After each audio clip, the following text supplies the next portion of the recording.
The scorching sun is beating down relentlessly on the Taklamakan Desert. A shepherd is chasing his stubborn sheep when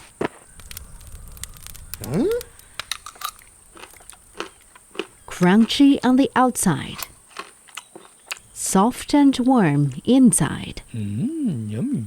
And just like that, the very first piece of naan is born. Hey everyone, I'm Huang Rui, and welcome to Tales on a Plate, a bonus mini-series of Chinese folk tales. In this season, we've been sharing stories from Xinjiang. And in these special episodes, we'll explore the fascinating tales behind the region's tasty cuisine. Today, we dive into the history behind Xinjiang's legendary flatbread, naan. So, here's how it happened. One morning, the sun rose like blazing fire, and not a breeze stirred. A thin, dry haze of sand could be seen, sucking every drop of sweat from anyone brave enough to walk outside. The smell of scorched sheep wool hung thick in the air. Turhong, the shepherd who was tending his flock under the sun, had sweat pouring off him. Finally, he couldn't take it anymore. He ran home and plunged his head into a water jar, feeling the rush of coolness as steam rose around him. Then he spotted a lump of dough his wife had left in a basin. Without thinking, he grabbed it and pressed it tightly against his head like a felt hat. Cool and soft. How soothing! It felt amazing on his scorched head.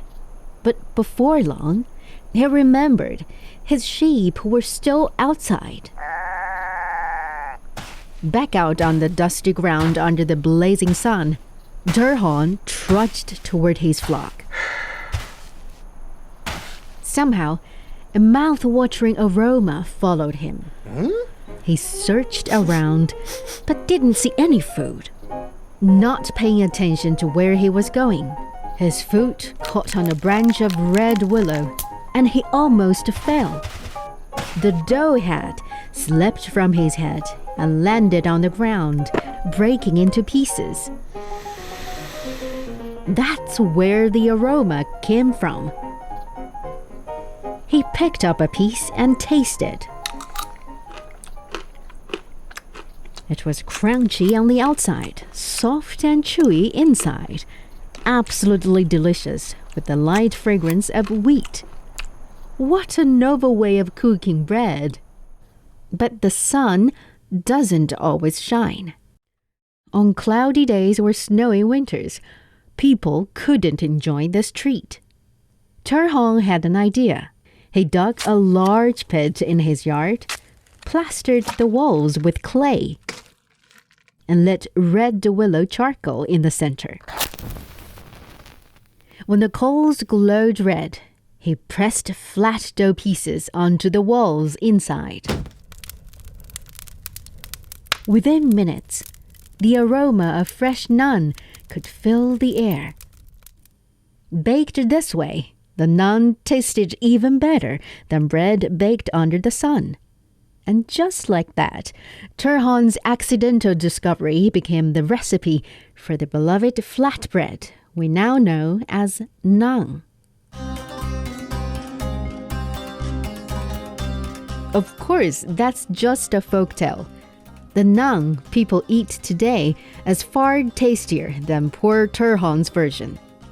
There are also many varieties: meat naan with lamb, cumin, and onions, sesame naan, oil naan, and even ones mixed with grape raisins. Today, naan is made all across Xinjiang, and the process can be fascinating. After the flour is mixed and kneaded, it's left to rise. The dough is divided into smaller pieces and rolled into a round shape. The edges are carefully pinched up to about a centimeter high, and special tools, such as a small patterned stick, are used to press decorative designs onto the surface. Next, finely chopped onions are mixed with the sesame seeds and spread evenly over the dough. When it's time to bake, the naan maker would use a thick, round globe stuffed with cotton. The dough is put onto the globe, and then, in one quick swoop, pasted onto the burning hot walls inside the clay oven. This move is only for the experts. Once baked, the golden naans are picked off the wall with a metal hook. Hot, fragrant, and absolutely mouth-watering. Naan is more than just bread in Xinjiang. It's part of life. At weddings, the bride and groom would eat pieces of naan dipped in salt water, symbolizing their commitment to sharing both the sweet and bitter moments of life. And if a few crumbs fell, people would pick them up and leave them for the birds, a small gesture of spreading abundance and happiness. Besides being the daily staple food enjoyed by all ages, naan also represents hospitality, family, and Xinjiang traditions. Sharing golden naans hot from the oven isn't just sharing bread. It's sharing abundance, culture, history, and a story that's over 2,000 years old. So, the next time you bite into a warm, aromatic piece of naan with family and friends, don't forget to share the story of Turhong, the shepherd who happened to bake the first naan on his head under the blazing desert sun. Thanks for listening to this bonus episode of Chinese Folktales. In our next episode, we'll explore another Xinjiang favorite, Da Pan Ji, the legendary big plate chicken. You won't want to miss it.